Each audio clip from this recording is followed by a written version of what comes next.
مرشد دا دیدار بڑا سونا صلو علی الحبیب صلی اللہ تعالی علی محمد. والد صاحب بھی سادہ تھے, داڑھی والے تھے میرے والد صاحب الحمدللہ. تو وہ تو خیر میں نے ان کو دیکھا ہی نہیں, والد صاحب کو تو بہت چھوٹا تھا, دیکھا ہو تو یاد مطلب ظاہر نہیں آتا کہ میں نے ان کی کوئی شفقت پائی تھی.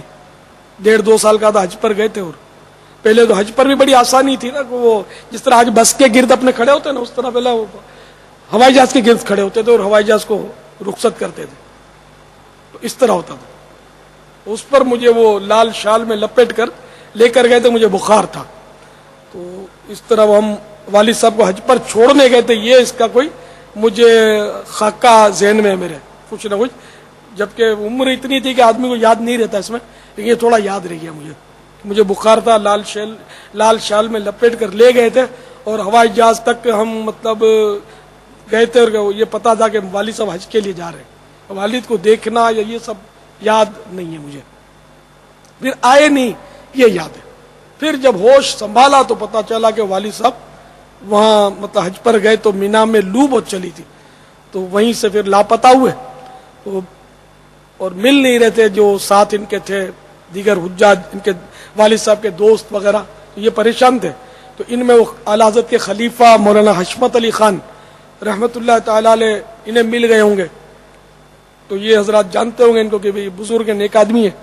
تو ان سے دعا کی درخواست کی, تو انہوں نے فرمایا کہ تمہیں یہ عبد الرحمان بھائی مل جائیں گے. تو ان کو امید بن گئی کہ مل جائیں گے.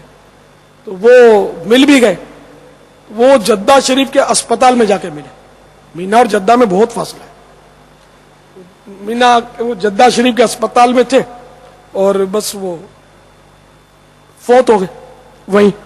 تو مجھے جو میرے والد صاحب کے دوست نے بتایا تھا, انہوں نے بتایا کہ ہم کو بڑا افسوس ہوا کہ ہم اگر مولانا حشمت علی خان رحمت اللہ علیہ سے عرض کرتے کہ والد, انہوں نے جب بولا نا کہ مل جائیں گے, اب اللہ والوں کی زبان سے جو نکلتا ہے وہ ہو جاتا ہے, بارہا ایسا ہوتا ہے, قبولیت کی گھڑی ہوتی ہے. تو انہوں نے کہا مل جائیں گے, تو مل گئے. اگر ہم یہ عرض کرتے کہ مل بھی جائیں اور بچوں کے پاس وطن چلیں تو یہ بھی ہو جاتا, لیکن ہمارے منہ سے نکلا ہی نہیں کچھ. تو بس مل گئے اور پھر فوت ہو گئے. ملاقات جیتے جی جنے ہو گئی, لیکن وہیں وفات ہو گئی جدہ شریف میں, ان کی تدفین ہو گئی. اللہ تعالیٰ غریق رحمت فرمائے میرے والد صاحب کو, ان کی مغفرت کرے. کیونکہ یہ میں نے لوگوں سے ان کے بارے میں اچھے جذبات سنے الحمدللہ. وہ آنکھوں کا قفل مدینہ لگاتے تھے, یعنی کہ وہ بتا رہا, ہمارے پڑوسی نے بتایا کہ میں نے والد صاحب کو تمہارے دیکھا کہ جب بھی گزرتے تھے ان کی نگاہیں نیچی ہوا کرتی تھی, اور بات بات پر ہم کو حدیث سناتے تھے. مطلب وہی ایک عوامی انداز ہے, شریعت کی باتیں کرتے تھے.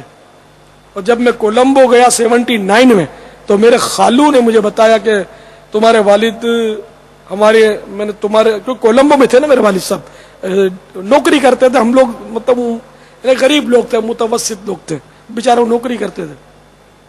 تو میرے خالو نے بتایا کہ تمہارے والد صاحب کو میں نے اپنی آنکھوں سے دیکھا ہے کہ جب چارپائی پر بیٹھ کر یہ قصیدہ غوثیہ پڑھتے تھے تو میں نے دیکھا کہ چارپائی زمین سے خود بلند ہو جاتی تھی اور وہ معلق ہو جاتی تھی. اس طرح تمہارے والد صاحب ماشاءاللہ نے بہت پہنچے ہوئے آدمی تھے. یہ میرے خالو نے مجھے بتایا اور خود میں نے دیکھا ہے, انہوں نے یہ فرمایا, اور کسی سے نہیں سنا میں نے. واللہ تعالی اعلم ورسولہ اعلم. میرے خالو بھی بیچارے بہت عرصہ ہوا فوت ہو گئے, بوڑھے تھے بیچارے. تو ایک بوڑھا آدمی, ضعیف آدمی, اس نے کیوں ایسی غلط بات کرنی؟ ذرا ہم تو حسن زن کے 1000 پہلو ہیں, تو وہ تصدیق کرنی ہی چاہیے اس کی. الحمدللہ. پاپا کیا داڑھی بھی تھی؟ میرے والد صاحب کی پوری داڑھی تھی اس دور میں بھی الحمدللہ. پاپا کا غوث اعظم رضی اللہ تعالیٰ عنہ کی محبت اور یا رسول اللہ کہنے کی جو الفت ہے ورثے میں ملی آپ کو؟ اب جب میرے والد صاحب آپ سن رہے کہ وہ قصیدہ غوثیہ کے عامل ہوں گے, جب بھی تو ایسا ہوتا تھا. تو میرے والد صاحب کے کوئی حالات مجھے کون بتائے, ظاہر کہ یہ اکا دکا کوئی باتیں مل گئی تو مل گئی. تو قصیدہ غوثیہ کے عامل تھے جبھی تو وہ چارپائی زمین سے اڑ جاتی تھی. یہ غوث پاک کا قصیدہ ہے, تو اس کا مطلب یہ کہیں گے نا کہ ہم کو غوث پاک کی محبت گھٹی میں ملی ہے. ہم لڑک پن تھا میرا, تو ہم ہر مہینے غوث پاک کی 11ویں کرتے تھے. گھر میں وہی نیاز کر کے وہ کھا لیا. والدہ کے خالو نے بتایا تھا، تو انہوں نے بتایا تھا کہ جب حج کے لیے جا رہے تھے تو ہم سے اچھی طریقے سے جو نا معافی تلافی کی تھی، اور کہا پڑوس سے جو بھی کوئی حق رہ گیا ہو تو مجھے معاف کر دینا، کہ اب میں سفر کے لیے جا رہا ہوں، پتہ نہیں واپسی ہو یا. کہ بہت معقول آدمی تھے والد صاحب الحمدللہ. کسی نے ان کی کوئی شکایت مجھ سے نہیں کی کہ یہ مطلب لوگوں کو قرضے وغیرہ دے دیے اور لوگ پیسے بھی کھا گئے.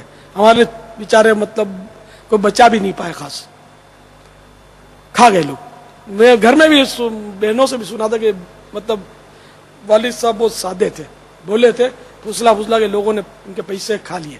ابو عطار پر، آمین. ابو عطار پر نور کی برسات ہو. آمین. صلو علی صلی اللہ الحبیب تعالی صلی اللہ تعالی علی محمد. جیڑا تکدا ایک واری او تکدا ہی جاندا اے. سونی مرشد دا دیدار بڑا سونا